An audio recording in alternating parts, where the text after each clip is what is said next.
मैं कैसे ट्रेड करता हूँ इंट्राडे में, जो भी ट्रेडिंग्स कर रहा हूँ, तो वैसे तो आपको आगे केस स्टडी में भी मिल जाएगा और काफ़ी कुछ आपको सीखने के लिए मिलेगा। बट ये जो है समझना बहुत ज़रूरी है हाउ आई ट्रेड। और मैं आपको एक बात बता दूं कि यही स्ट्रैटेजी सिर्फ मैं यूज़ करता हूँ। मैं इसमें कैंडल स्टिक देखता हूँ, ठीक है, बट मेरा मेन प्रायोरिटी क्या है सेटअप का, वो मैं आपको पूरा एक्सप्लेन करूंगा। एंड उसके अंदर अगर कोई पैटर्न बन रहा है तो फेयर एनफ, बहुत बढ़िया है। लेकिन एक बात आपको बता दूं कि पिछले 1.5 से 2 साल से मैं सिर्फ और सिर्फ यही स्ट्रैटेजी यूज कर रहा हूँ। ना कोई इंडिकेटर यूज कर रहा हूँ मैं, ना कुछ ना कहीं, ना ज्यादा कॉम्प्लिकेशंस है, कुछ नहीं है। और ये स्ट्रैटेजी बहुत बढ़िया पैसा देता है। याद रखना कि मार्केट जो है हमेशा कि सेम फेस में नहीं रहेगा, ठीक है। ट्रेंडिंग होता है, उसके बाद साइडवेज होता है, जो कि अभी फिलहाल चल रहा है फरवरी मार्च। आप देखेंगे तो मार्केट के अंदर साइडवेज टू वॉलेटिलिटी बहुत हाई है, न्यूज के ऊपर मार्केट कभी भाग रहा है कभी गिर रहा है। तो ऐसे पीरियड जो मार्केट में आते हैं, और इस पीरियड में आपको जो है ट्रेडिंग कम कर देना है, क्वांटिटी साइज अपना कम कर देना है, या तो बंद कर दो, ठीक है। उसमें कोई दिक्कत नहीं है। याद रखना हमेशा कि मार्केट जो है आपको 2 महीने में साल भर का प्रॉफिट दे देगा, ठीक है। एक बात याद रखना इस बात को। लेकिन बाकी के 10 महीने जो है आपको ट्रेड नहीं करना है, ठीक है। ये भी आपको ये समझना होगा, नहीं करना है, कम करना है, रिस्क रिवॉर्ड रख के चलना है। कि मार्केट में 2 महीने में आप बहुत अच्छे से पैसे कमा लोगे, लेकिन 10 महीने अगर आपने, ये कहावत है, ठीक है, ऐसे भी होता है, मार्केट में होता है, कभी कभी होता है 6-7 महीने बहुत बढ़िया चलते हैं। फॉर एग्जाम्पल मैं अपनी बात अगर आपको बताऊं तो नवंबर नवंबर दिसंबर जनवरी बहुत ही बेहतरीन था, इवन फरवरी मिड तक बहुत बढ़िया, उस दौरान मैंने पैसे बनाए। लेकिन उसके बाद फरवरी मिड से मैंने ट्रेड को ऑलमोस्ट ना कर दिया, या फिर अपनी क्वांटिटी की ड्रास्टिकली बहुत कम कर दिया मैंने। रीजन क्या था? एक तो आपका रशिया यूक्रेन वॉर आ गया था, दूसरी बात पिछले साल मार्केट बहुत ट्रेमेंडस भागा है, और हर भागी हुई चीज को एक रेस्ट लेना जरूरी है, कूल डाउन होना जरूरी है। तो आपको ये भी पता होना चाहिए, आप रोज ट्रेड नहीं कर सकते, मतलब नहीं कर सकते, ठीक है। तो चलिए, यही सेटअप मैं यूज करता हूं, तो आपको बताता हूं मेरा सेटअप एग्जैक्टली है क्या और कैसे ये काम करता है।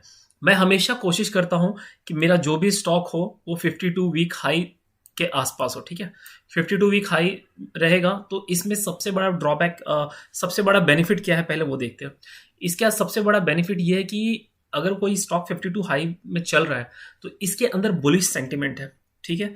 बुलिश सेंटिमेंट है तो इसका मतलब ये है कि ये जैसे ब्रेकआउट करेगा नए बायर्स आएंगे और इसको फास्ट ऊपर लेके जाएंगे। दूसरी चीज कि इसके आसपास जो है ना कोई रेजिस्टेंस वगैरह नहीं है जहां से प्राइस घूम सकता है, गिरने के चांसेस ज्यादा है प्रॉफिट बुकिंग के। सिर्फ इसके लिए क्या इंपॉर्टेंट हो जाएगा? Psychological level, that's it.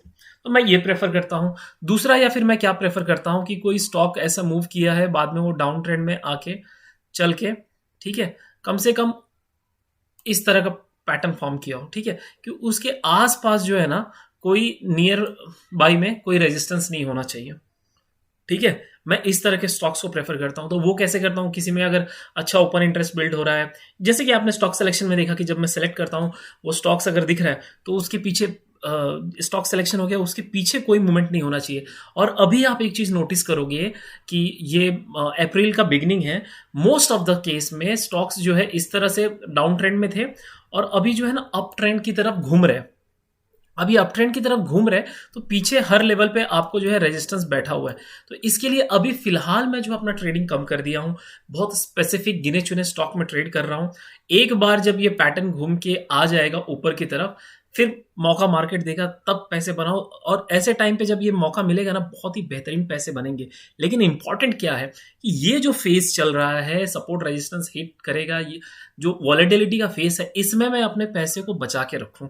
अगर मान लो कि मैं यही जोन में पैसे गंवा दिया तो यहां पर ट्रेड करने के लिए जब मौका मिलेगा तो हाथ में कुछ बचा नहीं है, ठीक है। तो इस तरीके से काम होता है। अभी मैं कोशिश करता हूं, आप देखते होंगे कि मैं 50,000 रुपीज के नीचे का ट्रेड स्टॉक्स में ट्रेड नहीं करता हूं। लेकिन जीएनएफसी, और फिर एक और है जीएनएफसी है, और एक आध स्टॉक और है जो 500 रुपए के नीचे है, लेकिन उसका स्ट्रक्चर काफी बढ़िया है।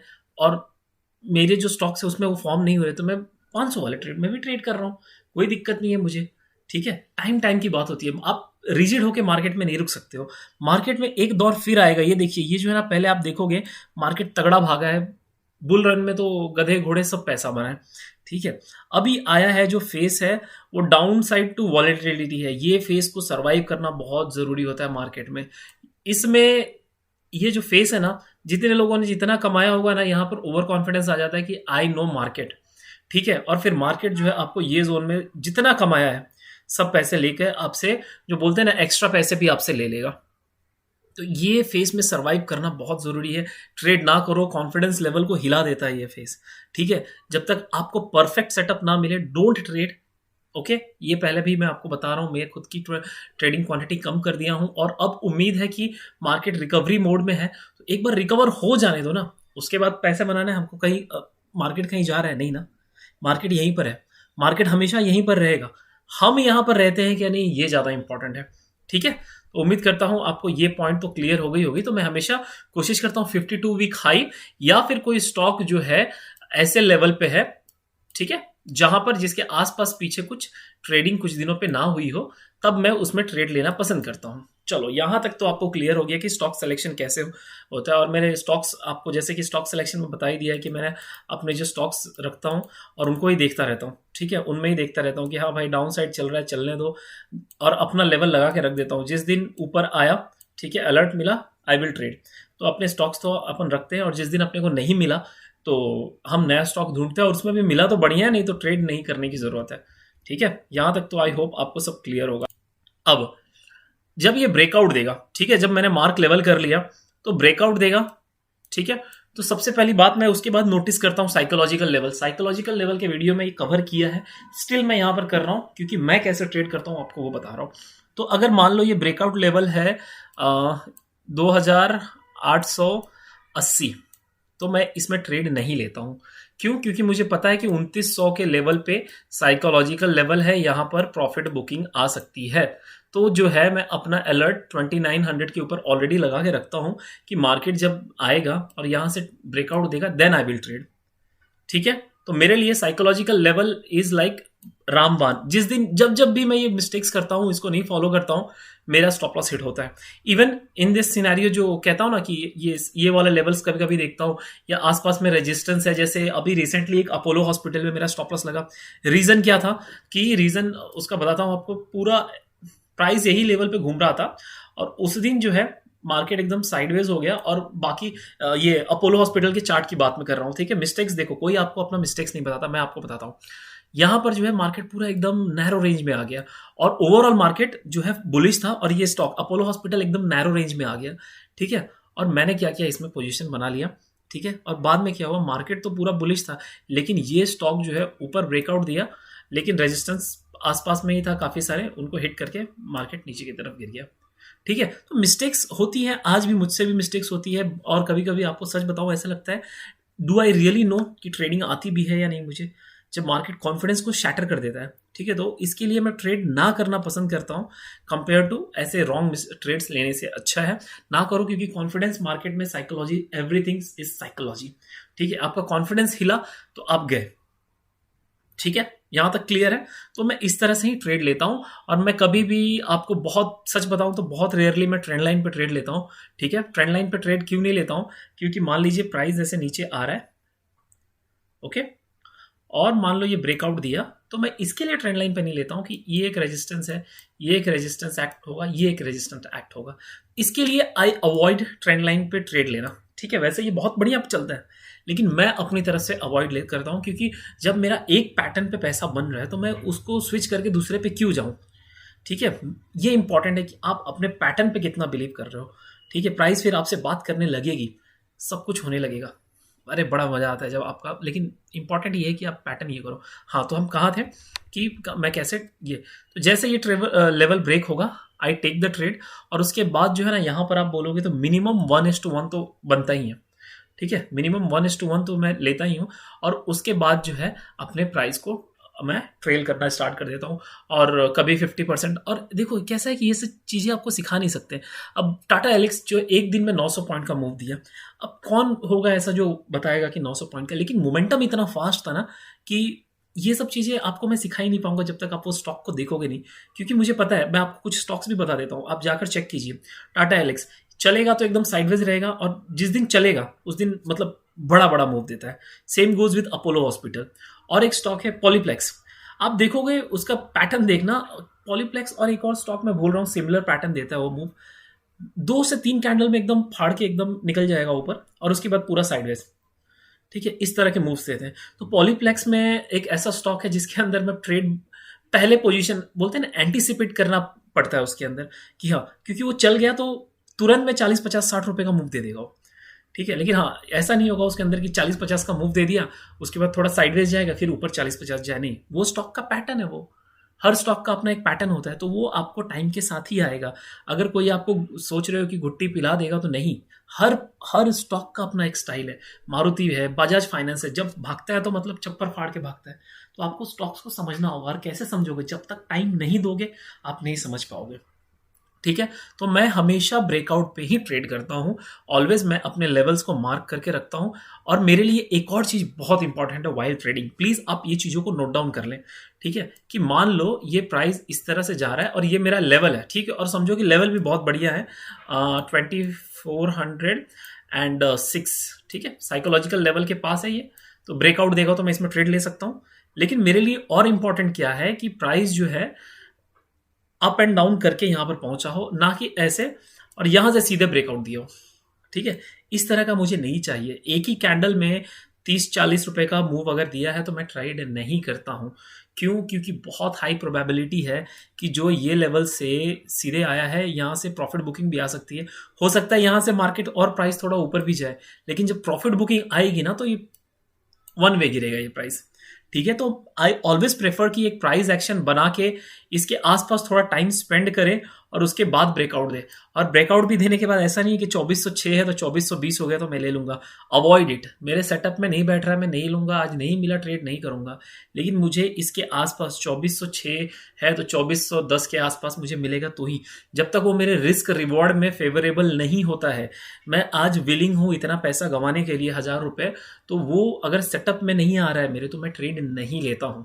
ठीक है, ये बात आपको समझनी होगी। अगर आप ये नहीं करोगे, 4 दिन आप शॉर्ट टर्म पैसा बनाओगे, 5वें दिन मार्केट आपके साथ डबल पैसा लेके चला जाएगा।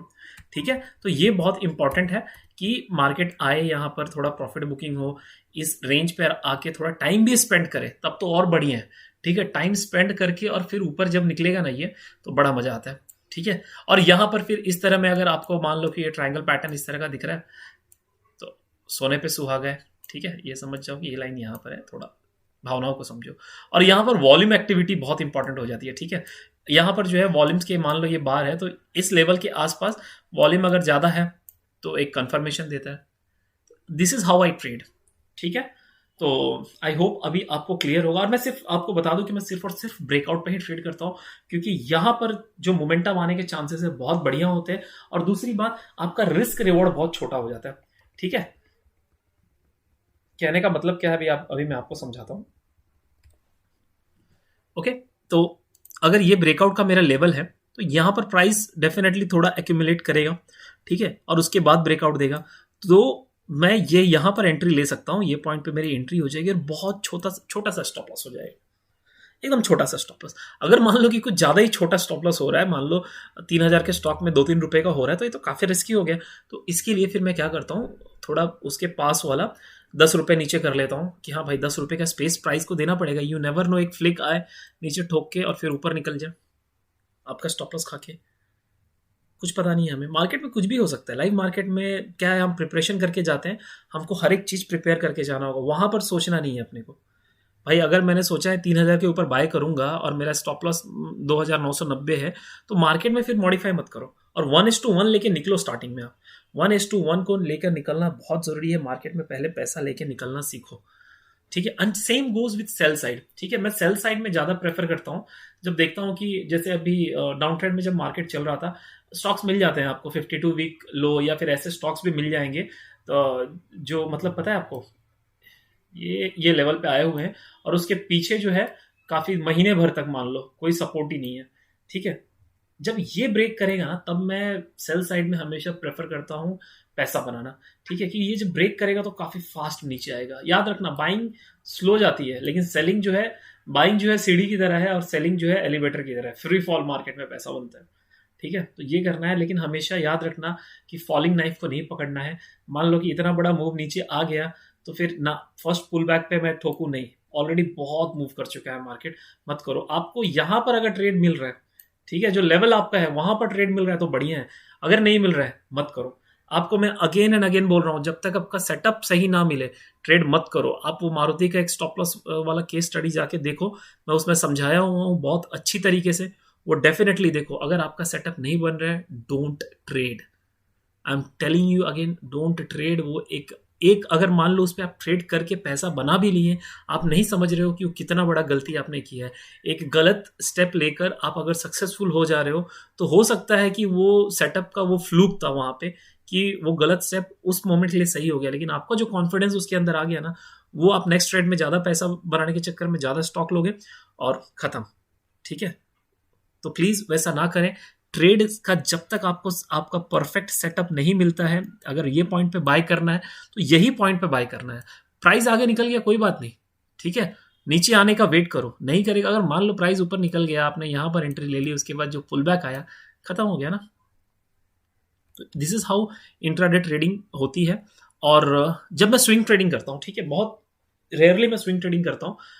अभी जो फेस चल रहा है मार्केट में, डेफिनेटली उसमें बहुत रेयरली करता हूँ। लेकिन कैसे करता हूँ, I always wait for again breakout. Breakout होने के बाद हमेशा याद करना कि उसको रिटेस्ट करने मार्केट जरूर आता है। ठीक है, रिटेस्ट करने आएगा तो ही मैं ट्रेड लेता हूं, और उसके बाद ऊपर निकलता है तो पैसा बनता है, क्योंकि ये रिटेस्ट के पास ना आपका स्टॉप लॉस बहुत छोटा हो जाएगा। अगर मान लो ब्रेकआउट पे आपने बाय कर लिया, पूरी दुनिया बाय कर लिया, अरे वाह ये तो भाग गया भाग गया, फियर ऑफ मिसिंग आउट बहुत बेकार चीज है, वो तो करना ही नहीं है आपको।